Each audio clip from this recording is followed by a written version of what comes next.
1절로 7절입니다. 시편 46편 1절로 7절, 제가 한 절 여러분이 한 절 같이 교독하시고 마지막 절만 같이 읽습니다. 하나님은 우리의 피난처시요 힘이시니 환난 중에 만날 큰 도움이시라.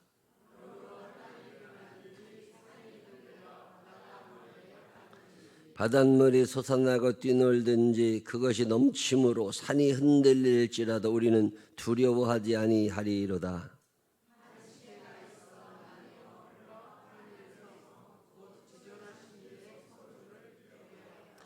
하나님이 그 성중에 계심에 성이 흔들리지 아니할 것이라. 새벽에 하나님이 도우시리로다.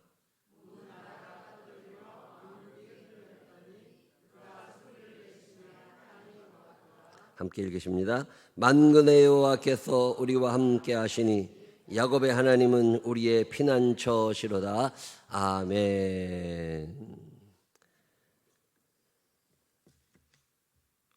홍은동, 서대문구 홍은동에 있는 은재교회라고, 은재교회 심은수 목사님 오셔서 귀한 말씀 주실 때 큰 은혜의 시간이 되시기를 바랍니다. 우리 목사님 나오실 때 큰 박수와 함성으로 환영합니다. 할렐루야.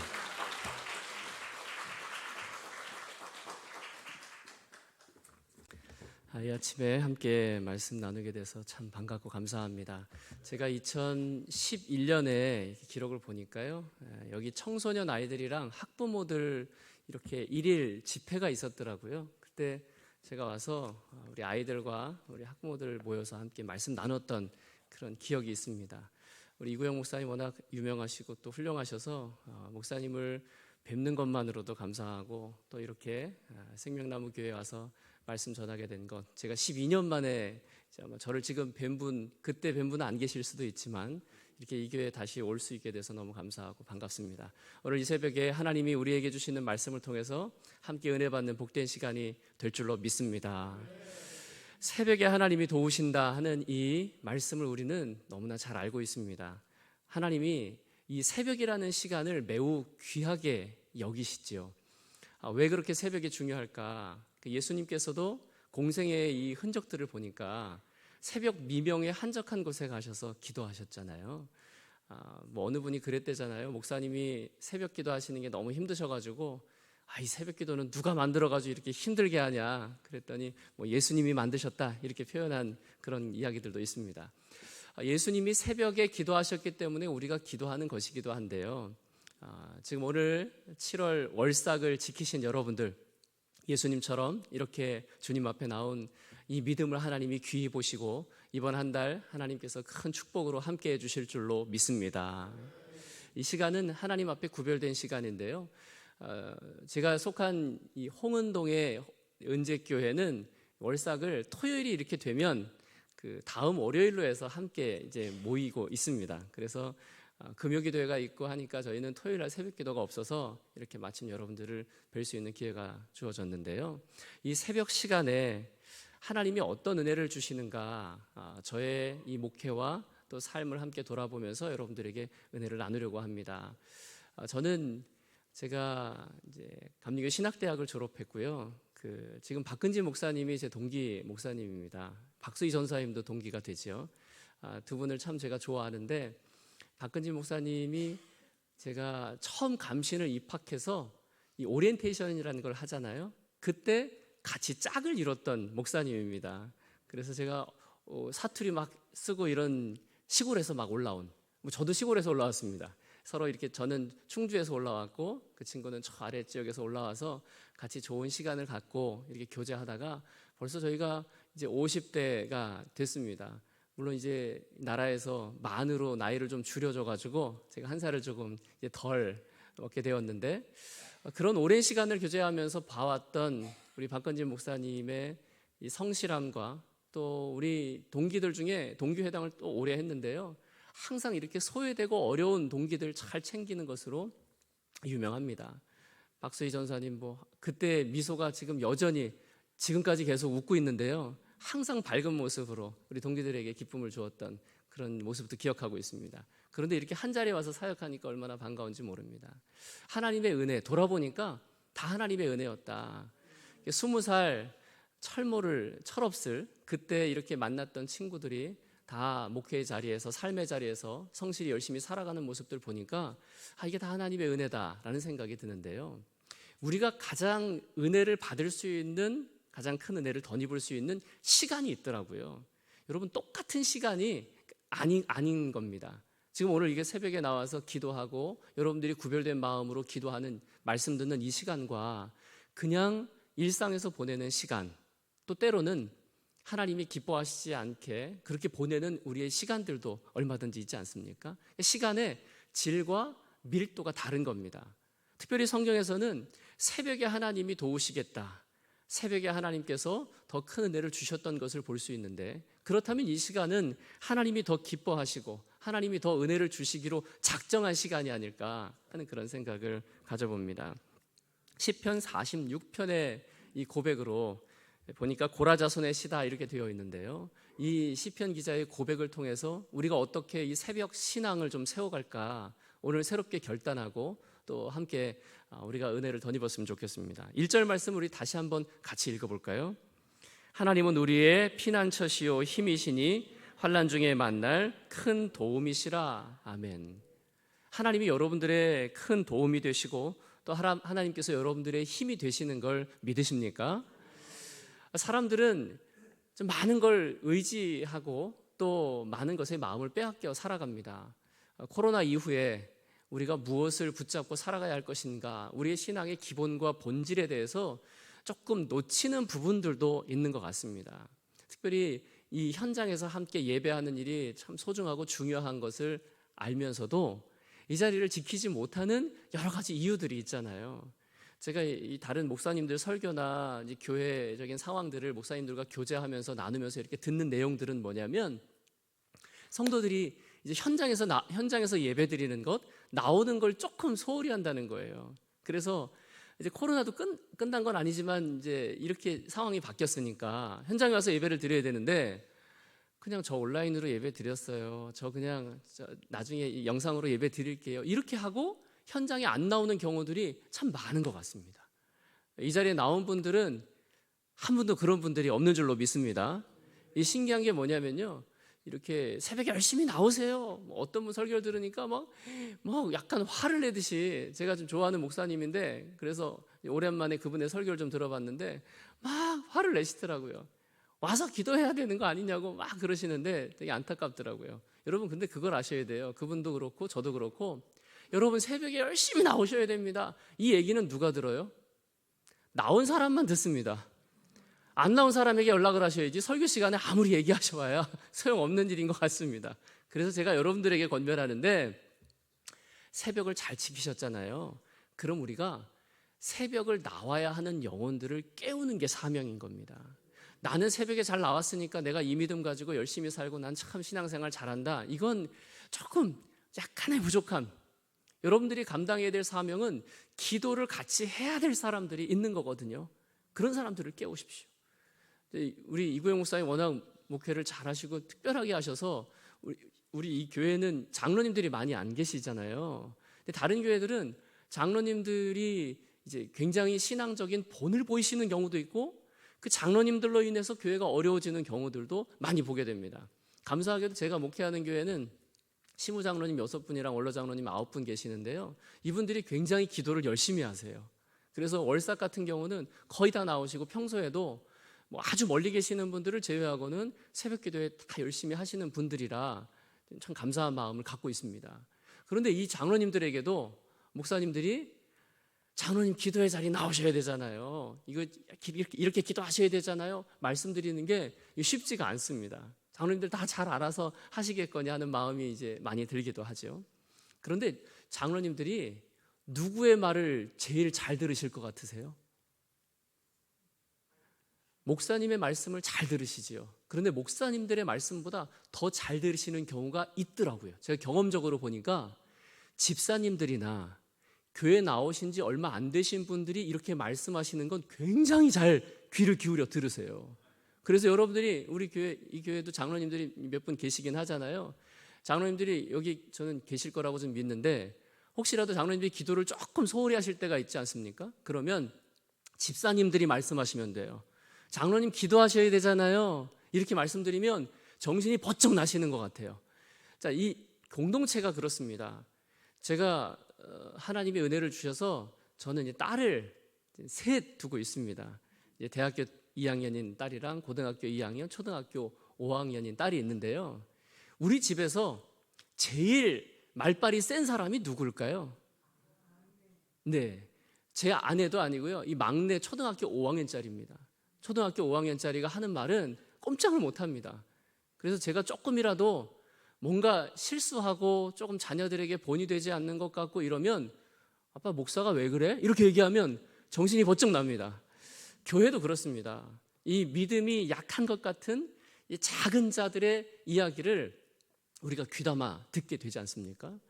자, 그래서 다시 한번 권면해 드리는데 다음 월삭 때 여러분들 평소에 새벽을 잘 지키신다면 그 월삭 때 누구를 꼭 초대하셔서 함께 기도하는 여러분들 되시기를 주님의 이름으로 축복합니다.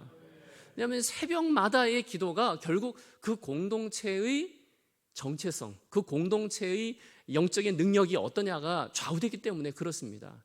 이건 아무리 강조해도 지나치지 않습니다. 전반적으로 보니까요. 그래서 새벽에 기도가 잘 이렇게 모아지는 교회들은 은혜가 충만하고요. 교회가 크고 뭐 그래도 소용없습니다. 새벽에 기도하는 소리가 적으면 그 교회의 영적인 파워는 그만큼 적더라고요. 우리 이 생명나무 교회는 또 새벽에 나오기가 너무 좋은 것 같습니다. 왜 좋냐? 제가 이렇게 보니까 여러분들이 어떤 복장을 입고 와도 어떤 모습으로 와도 머리만 보이세요. 너무 좋은 것 같습니다. 제가 그래서 굉장히 독특한 지금 이 구조입니다. 그러니 여러분들이 무슨 옷을 입고 가야 되나 뭐 신경 쓸 거 없습니다. 그냥 오시면 여러분들은 그냥 이 얼굴로 주님만 만나면 된다 이런 생각이 들기도 합니다. 새벽에 저도 이 새벽 시간이 너무 좋아서 이제 제가 목회하는 교회는 우리 부목사님 계시고 또 우리 파트타임 부목사님 계시고 수련목 2명이 이렇게 같이 사역을 하는데요. 새벽만큼은 제가 여러 가지 여건이 되는 한 제가 이제 설교를 꼭 합니다. 이 시간에 저에게도 부어주시는 은혜가 많고 함께 성도들을 만나는 것이 너무 좋아서 제가 뭐 지방에 갈 일이 있거나 특별한 일이 없는 이상은 이 새벽에 함께 은혜를 나누는데 새벽에 하나님이 말씀을 통해서 또 우리가 기도하는 가운데 부어주시는 은혜는 다른 기도의 시간과 다르다. 저는 그렇게 생각합니다. 그리고 제가 속한 교회에 이제 스테인드 글라스가 있습니다. 창이 이렇게 여러 개가 있는데요. 새벽 기도를 탁 마치면 그 스테인드 글라스 창에서 빛이 쫙 들어오는데요. 그 빛이 이 여러 가지 색깔이지 않습니까? 그 색깔의 이 빛을 보면 그게 그렇게 기쁘고 행복해요. 그것이 저는 새벽에만 맛볼 수 있는 하나님의 은혜다 생각하는데 하나님이 우리에게 주시는 메시지는 뭘까요? 내가 너를 사랑한다.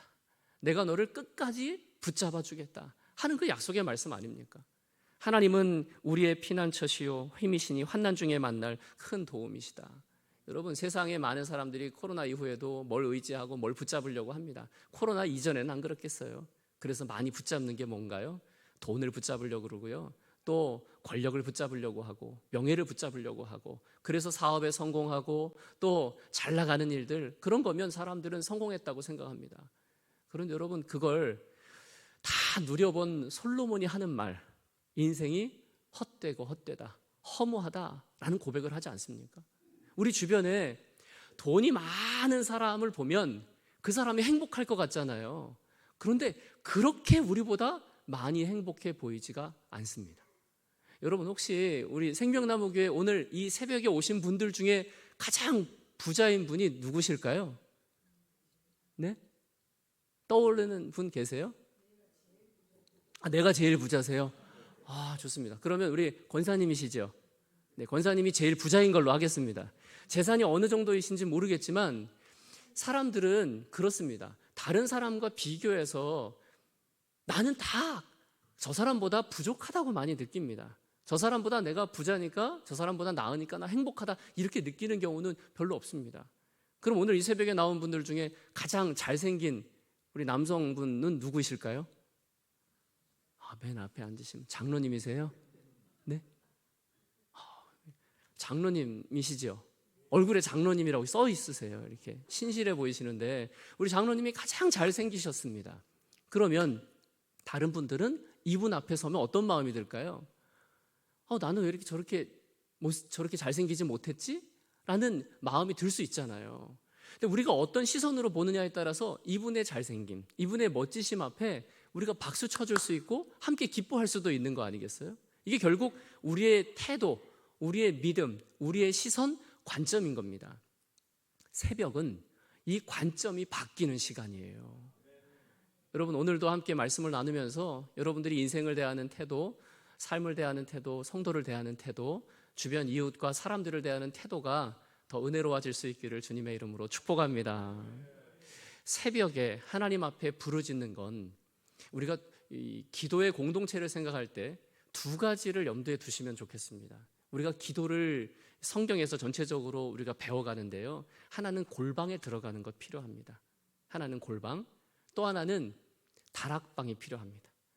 근데 이 새벽의 시간은 참 재미있는 게 골방과 다락방을 겸하는 시간입니다. 다른 기도회나 모임처럼 꽉 차서 그렇게 새벽에 기도하기가 쉽지 않거든요. 그래서 이게 떨어져 앉기도 하고 하면서 내가 하나님을 깊이 개인적으로 만나는, 예수님께서 골방으로 들어가라, 은밀히 보시는 하나님 앞에 나아가라, 예수님도 그렇게 골방에 가셨던, 새벽마다 그렇게 기도하셨던 흔적을 우리가 알고 있습니다. 또 두려움에 떨고 예수님 부활하셨음에도 불구하고 연약했던 제자들에게 주님이 오셔서 그들을 만나 주셨고요, 그 이후에 성령께서 임재하여 주셨는데 그 오순절 다락방에 그 놀라운 성령의 임재와 역사하심, 우리가 여러분들 예배할 때마다, 기도해야 할 때마다 이 다락방을 사모하시면 좋겠습니다. 우리가 건강한 신앙의 사람, 기도의 사람은 이렇게 두 가지를 겸하게 됩니다. 혼자 하나님 앞에 은밀히 깊이 만나는 시간도 필요하고 우리가 함께 합심해서 중보기도하는 이 시간도 필요하다는 거죠. 그게 저는 새벽 시간이 이 두 가지를 다 겸하여 할 수 있는 시간이다. 여러분의 속한 이 소그룹 공동체가 있습니다. 헌신의 공동체가 있습니다. 그런 사람들과 함께 기도하십시오. 오늘 여러분들 누구 데리고 오신 분 계시면 참 복된 일을 하신 겁니다. 저희는 이제 홍은동 언덕 위에 교회가 있는데요, 그러면 그 주변에서도 이렇게 오시는 분들도 있지만 저희가 주변에 재개발을 막 이렇게 했습니다. 그래서 기존에 사셨던 분들이 다른 지역으로 이사 가신 분들도 참 많습니다. 이런 상황이다 보니까 우리 장로님들 중에 시무장로님 두 분은 삼송에서, 거기 두세 분 계시네요. 삼송에서 차를 타고 새벽에 오세요. 그럼 제가 볼 때 얼핏 보면 한 30-40분 이상은 걸리실 것 같아요. 삼송에서 오시는 팀이 있고 또 마포에서 오시는 팀이 있으세요. 그래서 차를 오시면서 이렇게 사람들을 태워 오시는 거예요. 그래서 이 새벽 기도가 가까이에 계신 분들도 조금 나오시지만 멀리 계신 분들이 또 잘 나오시는 그런 아주 특별한 상황도 우리 교회에 펼쳐지고 있습니다. 그분들의 그러한 헌신, 그분들의 이 기도가 저는 우리 은재교회의 저는 저력이라고 저는 믿습니다.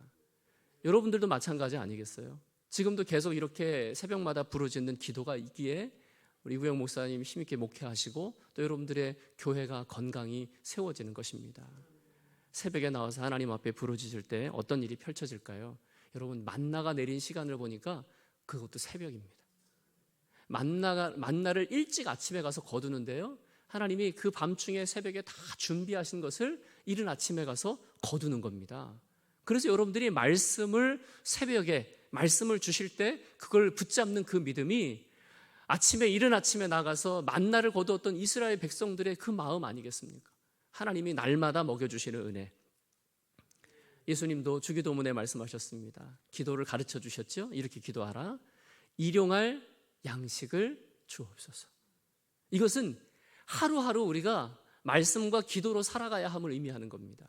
우리가 이 어떤 음식이나 모든 걸 쟁여놓고 내가 많은 걸 잘 준비했다. 누가복음에 그런 비유가 나오잖아요. 부자가 곡간을 헐고 더 큰 걸 지어가지고 다 쌓아놓습니다. 그런데 그때 하나님 하시는 말씀이, 야, 너 그거 내가 오늘 너 데려가면 너 무슨 소용이 있겠냐. 여러분, 우리가 쌓는 일보다 더 중요한 건 어떻게 우리가 나누느냐, 어떻게 의미 있게 살아가느냐. 새벽 기도를 나올 때 이런 분들도 있습니다. 제가 나중에 조금 은퇴하고 좀 시간적인 여유가 생기면 그때 열심히 나오겠습니다. 그땐 기력이 없습니다. 그때 나오려고 그러면 늦습니다. 제가 우리 교회도 보니까 새벽에 다둥이 엄마들도 우리 교회에 좀 꽤 있습니다. 목사가 다둥이 아빠라 그런지 우리 교회 이제 다둥이 엄마들, 다둥이 부모들이 있는데요. 새벽에 보면 이렇게 나오기 어려운 상황에 사람들이 나와요. 이 사람은 진짜 안 나와도 될 것 같다.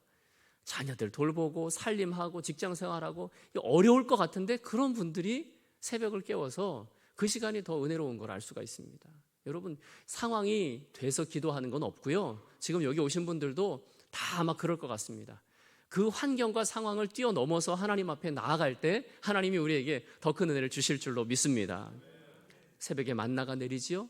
또 새벽 시간은 홍해를 마르게 하신 시간이기도 합니다. 홍해를 마르게 하셔서 동풍을 불게 하셔서 하나님이 그 홍해를 건너게 하신, 준비하신 시간이 바로 새벽 시간입니다. 제가 최근에 우리 성도님들과 함께 시편의 말씀 121편 고즈매에 계속 나누고 있는데요. 121편에 이런 고백들이 나오잖아요. 하나님은 나를 도우시는 분이신데 눈을 들어 우리가 산을 볼 때 나의 도움은 천지를 지으신 여호와에게서 옵니다 하는 고백과 함께 하나님은 졸지도 주무시지도 않는 분이시다 하는 고백을 합니다. 이게 어떤 고백이겠어요? 하나님은 인간과 달리 우리는 맨날 자고 졸고 이런 일들을 하지만 하나님은 그렇게 하지 않으시는 분이다, 이런 말씀을 하는 걸까요? 하나님의 역사는 우리가 생각하지 못한 때에도 여전히 신실하게 이루어지고 있다는, 여러분들이 그렇지 않습니까? 기도할 때든 기도하지 않을 때든 하나님이 이렇게 지금 응답하고 계시나, 하나님이 역사하고 계시나, 우리가 막 그렇게 흔들릴 때가 있는데 그때에도 하나님은 동일하게 역사하고 계시다는 믿음의 고백인 줄 믿습니다. 여러분, 기도하면 하나님이 일하세요. 우리 한번 고백해 볼까요? 기도하면 하나님이 일하십니다. 아멘. 자, 이것을 믿음으로 고백하고 깨닫는 사람은 선순환이 이루어집니다. 잘 보시면 기도해서 응답을 경험해요. 기도해서 내가 변화돼요. 이런 사람들은 더 기도하게 됩니다. 그런데 기도하지 않으면 하나님의 역사가 이루어져도 믿음의 눈이 없으니까 못 보는 겁니다. 주기도문 가르쳐 주실 때 바로 예수님이 하신 말씀이 뭐냐? 야, 너희들 기도하기 전에 내가 이미 다 안다. 주님 말씀하셨어요. 이미 다 알고 계십니다. 그런데도 우리가 기도하는 건 하나님의 뜻을 구하고 하나님과의 친밀한 교제를 위해서. 기도하면 하나님이 역사하시는데요, 제일 먼저 변화시켜 주시는 분이, 사람이 변화시키시는 대상이 우리의 부모님도 아니고 우리의 자녀도 아니고 우리의 배우자도 아니고 우리 자신을 먼저 변화시키시더라고요. 그럼 내가 변화되면 나의 태도와 나의 생각과 마음이 바뀌면서 관계도 회복되고 또 하나님의 역사를 볼 수 있는 믿음의 눈이 그때부터 막 열리게 되는 것이죠. 이게 은혜입니다. 전적인 은혜입니다. 우리가 기도하면 기도할수록 능력도 덧입기도 하고 우리의 여러 가지 변화가 있지만 제일 큰 변화는 은혜를 아는 거예요. 은혜를. 저는 제가 목사의 아들로 태어나서 제가 20살에 감리교 신학대학 다닐 때 1학년을 다니고요. 이제 휴학을 하고 심장 수술을 했습니다.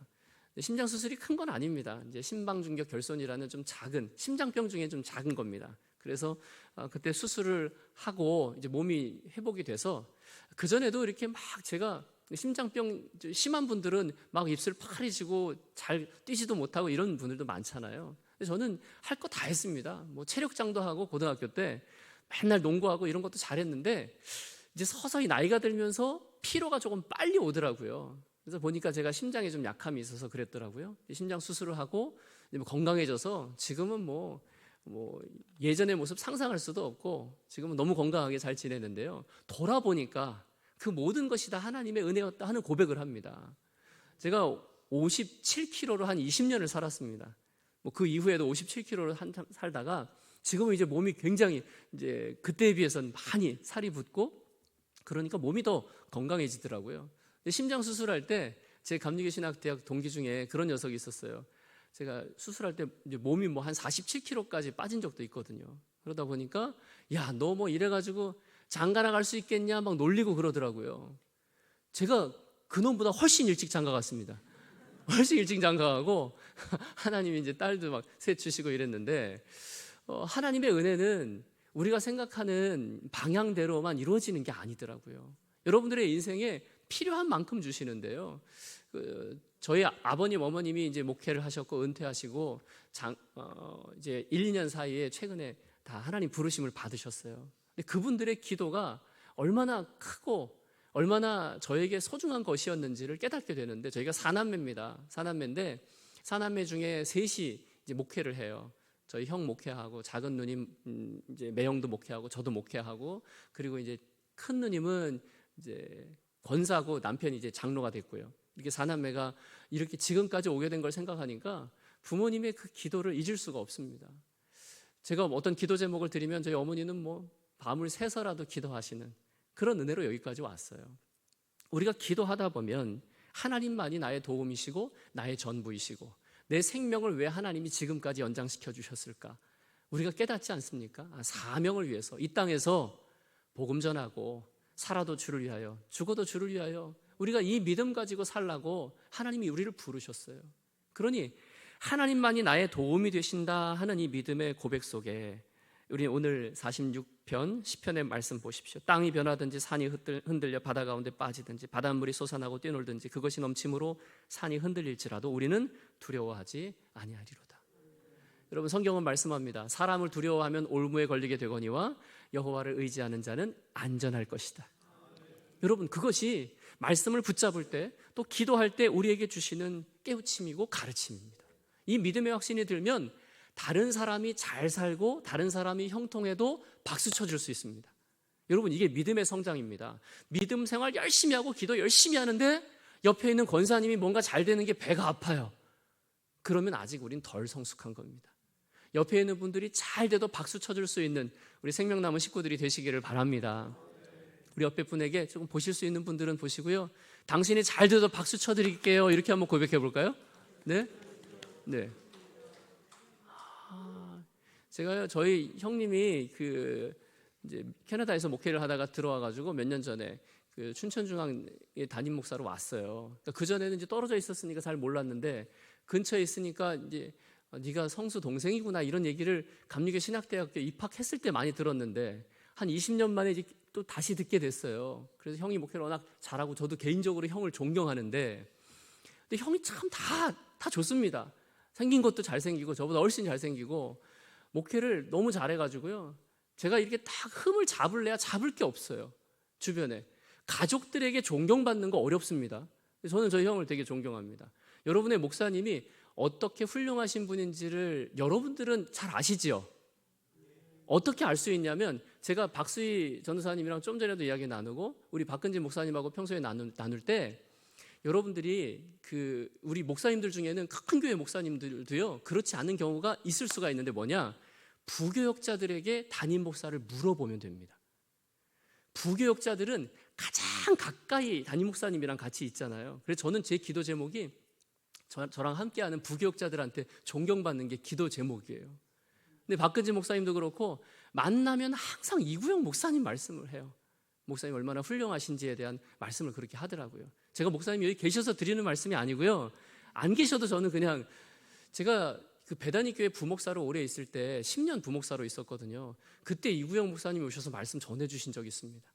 시편 71편 14절 말씀으로 나는 항상 소망을 품고 주를 더욱더욱 찬송하리로다. 그 말씀, 제가 그 말씀을 계속 반복해서 말씀을 전해주셔서 저한테 굉장히 큰 도전이 됐어요. 그래서 저도 성도들에게 그 말씀 참 많이 나누거든요. 그러니까 여러분들이 이 담임 목사님, 훌륭한 담임 목사님 모시고 신앙생활 한다는 것도 행복한 일이고요. 은혜를 알면, 제가 형님 얘기를 왜 말씀드리냐면, 근데 저도 이제 목사로서 끊임없이 성장하고 있거든요. 그러니 제가 우리 형이 훌륭한 목사라고 하는 것에 전 너무 자랑스럽고 기뻐요. 비교하면 제가 뭐 더 나을 건 별로 없지만, 그래서 하나님께 제가 물어본 적이 있어요. 하나님, 우리 형은 이렇게 다 잘하고 너무 훌륭한 목사가 됐는데 왜 저는 그렇게 형보다 조금 부족한 듯한 느낌이 들지요? 이렇게 하나님께 여쭤봤어요. 그랬더니 하나님이 한 가지를 알려주시더라고요. 야, 성수는 아들 둘이야, 이러시더라고요. 저는 딸 셋, 형은 아들 둘. 그러니까 세상에서 제일 힘든 사람이 아들 둘 키우는 사람들이잖아요. 그래서 제가 형보다 나은 게 있다. 그래서 저희 형님은 맨날 제 딸들에 대한 이 마음을 갖고 있어서, 형수님이랑 형이 어디 가면 맨날 제 딸들 걸 뭘 살려고 그러고, 아이들이 손녀가 아니거든요. 그런데 그렇게 잘 돌봐주고, 저도 이제 부모님이 다 소천하시니까 형이 제가 아들 같은가 봐요. 그래서 저를 막 그렇게 챙겨주고 그런 모습들이 있습니다. 사람마다요 달라요. 사람마다 다양하거든요. 그런데 여러분들 새벽에 하나님 앞에 나와서 기도하면 하나님만이 나의 힘이시고 나의 도움이시라는 이 믿음의 고백과 함께 우리 주변의 환경에 의한 영향이 줄어듭니다. 그냥 예수만, 믿음의 주요 온전하게 하시는 예수님만 바라보게 되고요. 우리에게 주시는 말씀, 만나를 먹고 내게 열어주시는 기적적인 일들이 있습니다. 홍해가 갈라지는 일들이 있고요. 홍해가 갈라지지 않아도 하나님의 역사가 이미 여러분들에게 임한 줄 믿으시기 바랍니다. 그러면 세상을 이기는 것은 무엇이라고 말씀합니까? 믿음으로 세상을 이긴다는 거예요. 그 믿음으로 하나님을 신뢰하면 나 자신이 작지 않습니다. 나 자신이 참 소중해요. 그래서 여러분들 예수 그리스도 안에서 여러분들 자신을 많이 많이 사랑하십시오. 제가 그래서 뭐 형하고 비교를 당하든 아니면 교회를 이렇게 보면요. 근데 이구영 목사님 뵈니까 이구영 목사님한테는 저희 형님하고 대하는 거하고 또 게임이 안 되는 것 같아요. 우리 이구영 목사님은 딸하고 아들까지 두셔가지고 다 섭렵하셨습니다. 목회도 잘하시고 자녀도 잘 키우셔서. 그런데 목사님의 몫이 있는 거고 제 몫이 있는 거예요. 여러분 시선을 딱 돌리면 주변에 여러분들보다 잘 나가는 사람이 굉장히 많습니다. 그런데요, 시간이 지나고 내가 은혜가 충만해지면 그게 그다지 중요하지 않다는 걸 알게 됩니다. 여러분 생각해 보십시오. 지금은 이제 조금 늦어지긴 했지만 70대, 80대가 되면 외모의 평준화도 이루어집니다. 그래서 여러분들 뭐 젊었을 때 이쁘다, 뭐 잘생겼다 그래봐야 연세 드시면 다 남자들은 배 나오고 막 그래요. 여성분들은 제가 볼 때 뭐 파마도 다 비슷해요.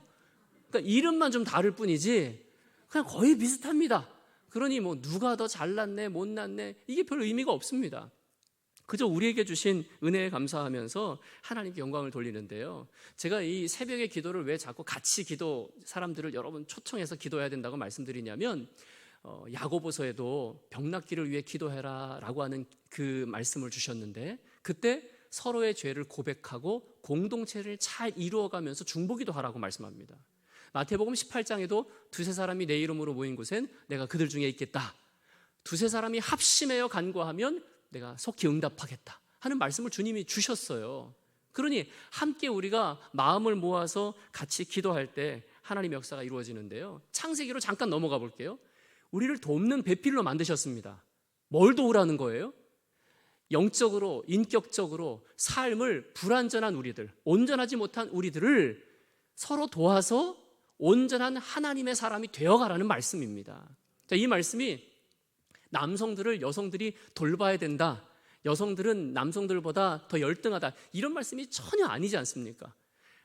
자, 돕는다고 하는 그 단어를 에제르 뭐 이런 히브리어 단어를 쓰는데 이 단어를 하나님에게도 씁니다.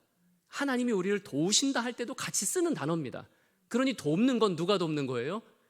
부족한 사람이 더 훌륭한 사람을, 더 높은 사람을 돕는 게 아니라 어쩌면 반대의 개념일 수 있습니다. 그래서 저는 그렇게 믿어요. 남자들이, 여기 남성분들 죄송합니다, 남성들은 좀 모자라요. 그래서 여성분들이 도와줘야 그나마 좀 온전함으로 살 수 있어요. 교회도 여성교회가 아무것도 안 해보세요. 교회가 돌아가는지. 남성교회가 뭐 다 할 수 있나요? 그런데 이런 불완전한 우리들이 서로 기도로 한 마음이 될 때 이 공동체가 천국이 되는 줄로 믿습니다. 제가 얼마 전에 그 연세대 뭐 의대 학생들 잠깐 만날 일이 있어서 설교하는데요. 제가 그 표현했어요. 그래서 서로 우리가 도와야 된다. 제가 남자지만 남자들이 여자들보다 좀 모자르지 않냐. 하나님이 창조의 섭리에서도 여성들한테 야, 남성들 좀 돌봐줘 이렇게 말씀하신 것 같다. 이렇게 얘기를 했는데요. 말씀을 마치고 그 교목에 나와서 제 말씀에 대해서 다시 이렇게 설명을 해주더라고요. 뭘 설명을 하냐면 요즘에는 성인지 감수성이라는 게 있어서 남성에 대한 혹은 여성에 대한 약간 그 평등에 대한 말씀 기준에서 벗어나는 이야기들을 하면 이거 가지고 시비를 거는 사람들이 있다는 거예요. 그러니까 채플에 온 사람 중에 예수 믿지 않는 사람들이 있으니까 왜 남자들이 모자르다고 얘기를 하냐 이거 가지고 시비를 걸 수 있을 것 같으니까 그 교목 목사님이 이 우리 목사님이 전해주신 말씀은 남자들이 또 열등하다는 이야기가 아닙니다 이렇게 설명을 해주시더라고요. 여러분 이것이 성경에서 말씀하는 게 누가 우월하고 열등하고 이런 개념이 절대 아니지 않습니까? 남자는 남자대로 소중하고 여자는 여자대로 소중하고 서로 남성도 여성을 도와야 되고 여성도 남성을 도와야 우리가 믿음 안에 건강한 공동체를 이루는 것입니다. 교회도 또 한 가지 말씀드리고 싶은 건 새벽에 이 시간은 내가 죽는 시간이에요. 새벽에 와서 내가 죽어야 우리 가정이 살고 내가 죽어야 교회가 살아요. 여러분 기도할 때 정말 표 이렇게 보니까 부르짖어 기도하는 것이 있더라고요. 너무 좋습니다. 부르짖어 기도하는데 간절히 부르짖어 기도하면서 내 자아를 십자가에 못 박고 내 욕심과 탐심을 십자가에 못 박으면 그때 주님과 함께 우리가 죽는 거고요. 주님이 우리를 다시 살려주세요. 다시 살아나면 그때 우리가 하나님의 사명을 온전히 감당하게 되는 겁니다. 다른 식구들도 그렇지 않습니까? 가정에서도 배우자를 위한 기도, 자녀를 위한 기도, 부모를 위한 기도가 있습니다. 그 기도의 응답은 어쩌면 내가 죽는 것일 수 있습니다. 그 영혼을 위해 기도한다는 건 그 영혼을 하나님이 그 영혼을 위해서 기도하라고, 그리고 너를 통해서 하나님을 알아가게 하라고, 예수 그리스도를 알아가게 하라고 하시는 그 뜻이 있어서 우리가 기도하는 것 아니겠어요?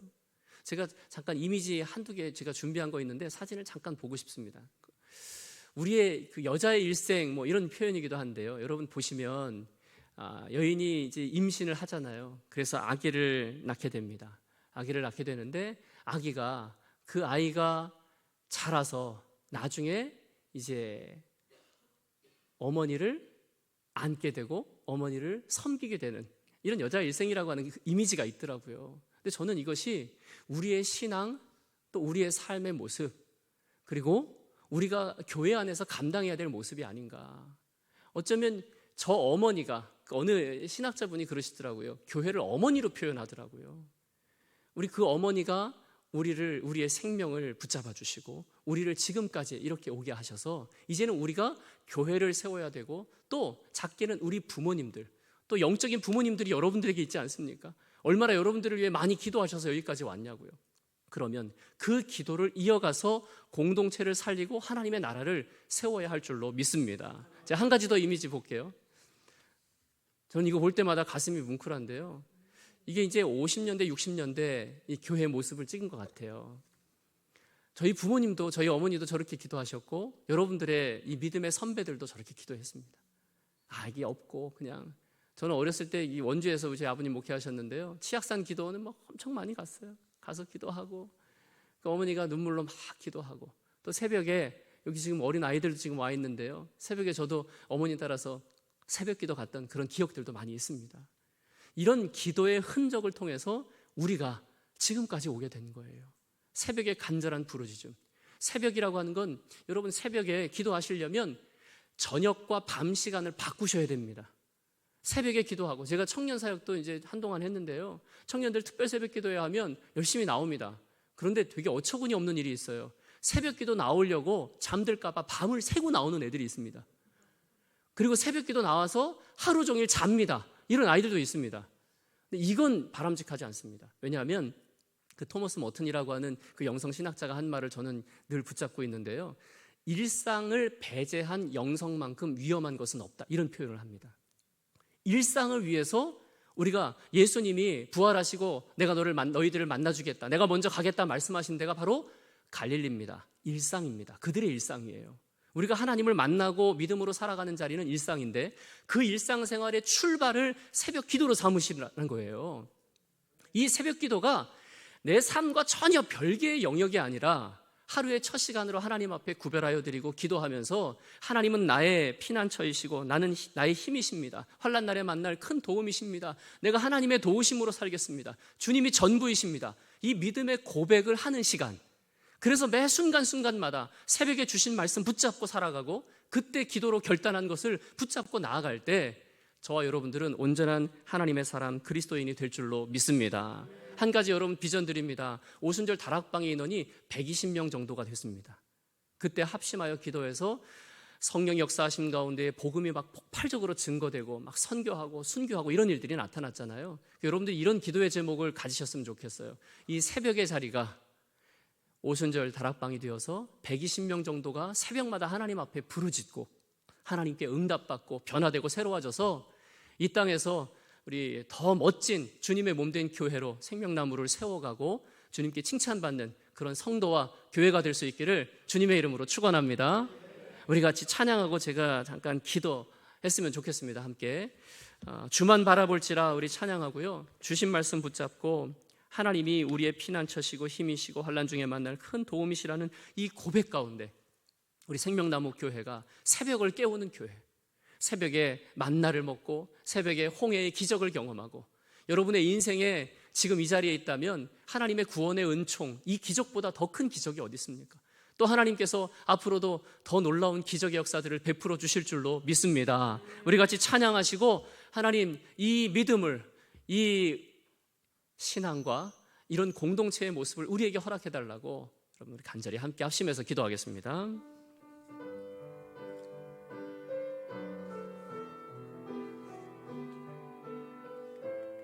하나님의 사랑을 사모하는 자, 하나님의 사랑을 사모하는 자, 하나님의 평안을 바라보는 자, 너의 모든 것 창조하신 우리 주님이 너를 얼마나 사랑하시는지 하나님께 찬양과 경배하는 자, 하나님의 선하심을 닮아가는 자, 너의 모든 것 창조하신 우리 주님이 너를 자녀 삼으셨네. 하나님 사랑의 눈으로 너를 어느 때나 바라보시고, 하나님 인자한 귀로서 언제나 너에게 기울이시니, 어두움에 밝은 빛을 비춰주시고 너의 작은 신음에도 응답하시니, 너는 어느 곳에 있든지 주를 향하고 바라볼, 우리 두 손 높이 들고 한 번 더 고백합니다. 하나님 사랑의 눈으로 너를 어느 때나 바라보시고, 하나님 인자한 귀로서 언제나 너에게 기울이시니, 어두움에 밝은 빛을 비춰주시고 너의 작은 신음에도 응답하시니, 너는 어느 곳에 있든지 주를 향하고 주만 바라볼. 우리 주여 세 번 부르고 함께 기도합니다. 주여 주여 주여